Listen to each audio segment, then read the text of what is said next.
사람의 마음을 안다고 말하는 것은 산의 높이를 재어보지도 않고 넘었다 말하는 것과 같다. 우리는 흔히 사람을 만나고 며칠 지나지 않아 그 사람에 대한 평가를 내린다. 좋은 사람이라고 혹은 별로라고. 그러나 그것은 평가가 아니라 인상일 뿐이다. 진짜 그 사람을 안다는 것은 훨씬 더 긴 시간을 필요로 한다. 그런데 우리는 왜 그렇게 서두를까? 이유는 간단하다. 우리는 사람을 알고 싶은 것이 아니라 빨리 분류하고 싶어 하기 때문이다. 내 편인지 아닌지, 쓸모 있는지 없는지, 위험한지 안전한지. 그래서 첫인상으로 결정하고 한두 번의 대화로 판단하고 소문으로 확신한다. 하지만 그렇게 빨리 본 사람은 빨리 떠나거나 빨리 실망하게 된다. 사람은 단순한 존재가 아니기 때문이다.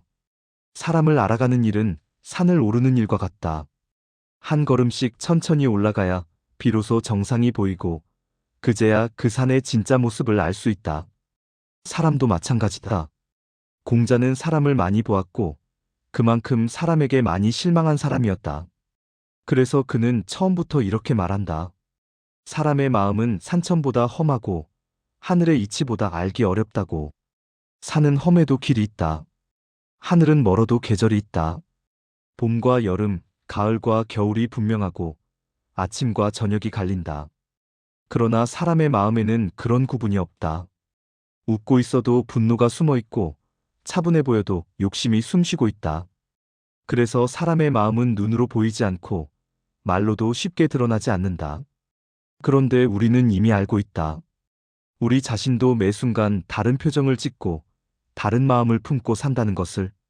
그런 우리가 어떻게 남의 마음을 한눈에 꿰뚫어 볼 수 있겠는가? 그렇다면 우리는 어떻게 사람을 봐야 할까? 공자는 말한다. 천천히, 그리고 여러 번 보라고. 그러나 나이가 들수록 우리는 사람을 빨리 판단하려 한다. 저 사람은 이렇다, 저 사람은 저렇다. 그러나 공자는 그 빠른 판단을 가장 경계했다. 겉모습은 늘 사람을 속이기 때문이다. 겉은 진실한 듯 보이지만 속은 교활한 사람이 있고 겉은 어른스러운 듯하지만 속은 남을 해치는 사람도 있다.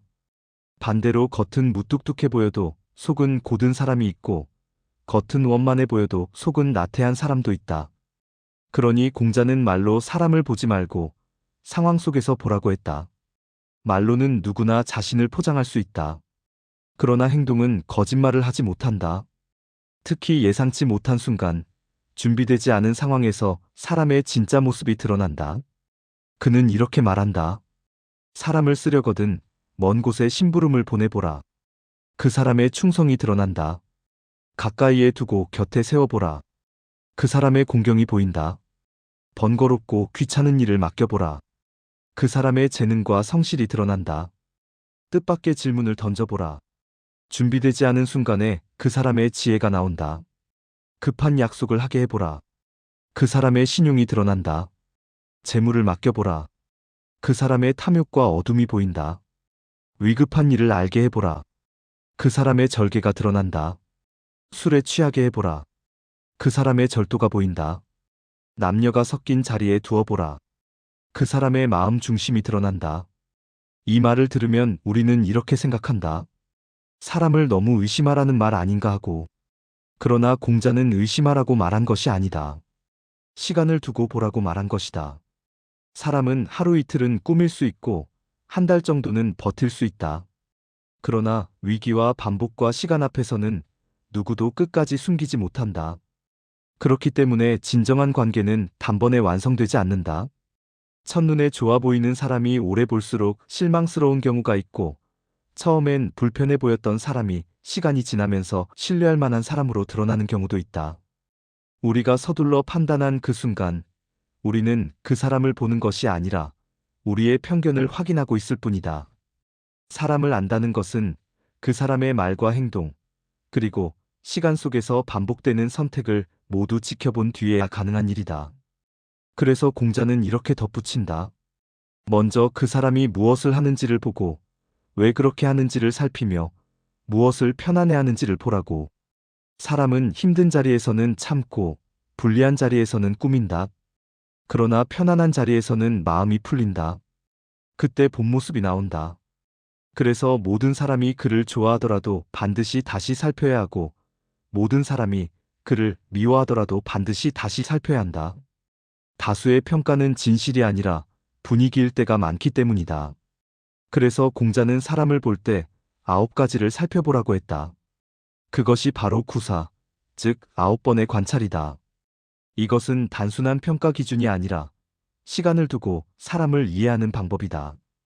구사의 첫 번째는 볼 때는 밝게 보려고 생각하는가이다. 사람을 볼 때 흐릿하게 보면 오해가 생기고 편견으로 보면 진실이 가려진다. 두 번째는 들을 때는 분명하게 들으려고 하는가이다. 말의 표면이 아니라 그 속뜻까지 들으려 해야 한다. 세 번째는 얼굴빛이 온화한가이다.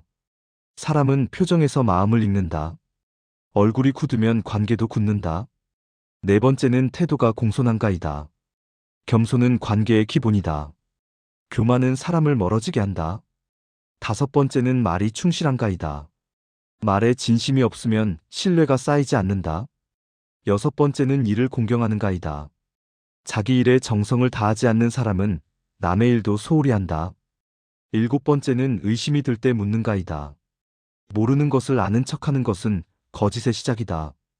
여덟 번째는 화가 날 때 그 뒤를 생각하는가이다. 순간의 분노로 관계를 깨뜨리는 사람이 많다. 아홉 번째는 이익을 볼 때 의로운지를 생각하는가이다. 이익 앞에서 원칙을 버리는 사람은 결국 신뢰를 잃는다. 이 9가지는 사람을 평가하는 기준이 아니라 사람을 이해하는 과정이다. 사람은 책처럼 한 번에 읽히지 않는다. 어떤 사람은 첫 장이 따분해도 마지막 장이 감동적이고 어떤 사람은 첫 장이 화려해도 끝이 공허하다. 그래서 우리는 끝까지 읽어야 한다. 아니, 읽는다기보다 함께 살아가야 한다. 시간 속에서, 상황 속에서, 반복 속에서. 그렇게 천천히 쌓인 관찰만이 진짜 이해가 된다. 공자는 말한다. 군자는 사람을 급히 쓰지 않고 급히 버리지도 않는다고. 그렇다면 우리는 어떻게 해야 할까? 답은 의외로 단순하다. 급하게 판단하지 않으면 된다. 한 번의 실수로 사람을 버리지 말고 한 번의 친절로 사람을 믿지도 말아야 한다. 사람은 변하기도 하고 상황에 따라 다른 모습을 보이기도 한다. 그러니 시간을 주고 기회를 주며 여러 번 확인해야 한다. 그것이 사람을 대하는 진짜 예의다. 요즘 우리는 사람을 너무 빨리 맺고 너무 빨리 끊는다. 그러다 보니 사람에게 상처받고 사람을 원망하며 나이만 먹는다.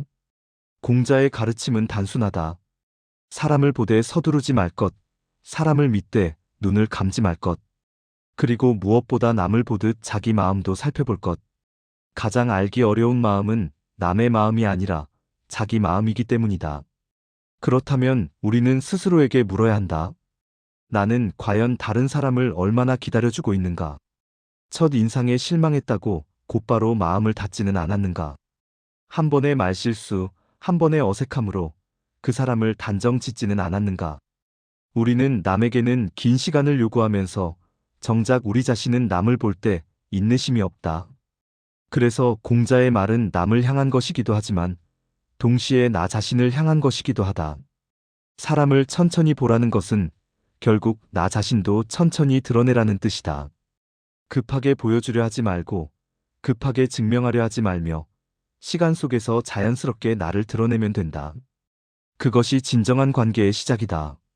오늘 이 말 하나만 가져가면 충분하다. 사람은 얼굴로 드러나지 않고 시간 속에서 드러난다. 오늘 하루도 조급히 판단하지 말고 조용히 지켜보기를 바란다.